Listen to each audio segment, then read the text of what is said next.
अस्सलामु अलैकुम वरहमतुल्लाहि वबरकातुहू। माज़ नाज़रीन, मैं हूं डॉक्टर माजिद और आप देख रहे हैं 5 मिनट की कुरान क्लास। तो मैं आपको खुशआमदीद कहता हूं।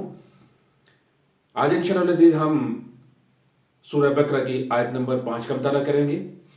आइए आगाज़ करते हैं। औज़ु बिल्लाहि मिनश शैतानिर रजीम, बिस्मिल्लाहिर रहमानिर रहीम। उलाइका अला हुदम मिर रब्बिहिम व उलाइका हुमुल मुफ्लिहून। सदक़ल्लाहुल अज़ीम।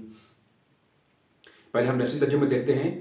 उलाइका वही लोग हैं, अला हुदम मिर रब्बिहिम, अला हुदा जो हिदायत पर है, मिर रब्बिहिम अपने रब की तरफ से, व उलाइका व और उलाइका वही लोग, हुम वो सब, अल मुफ्लिहून फलाह पाने वाले हैं।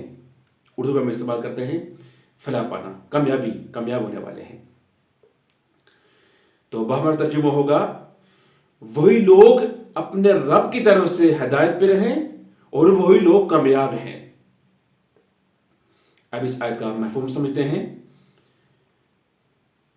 इससे पहली आयत में अल्लाह रब्बुल इज़्ज़त ने मुत्तकीन की 5 सिफात का जिक्र किया था कि मुत्तकी लोग गैब के ऊपर ईमान लाते हैं, नमाज कायम करते हैं, अल्लाह की राह में इंफाक करते हैं, किताबों पर ईमान लाते हैं और आखिरत पर यकीन रखते हैं।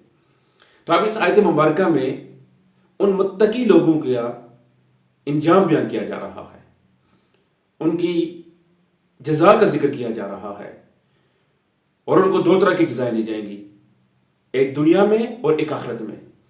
दुनिया में क्या?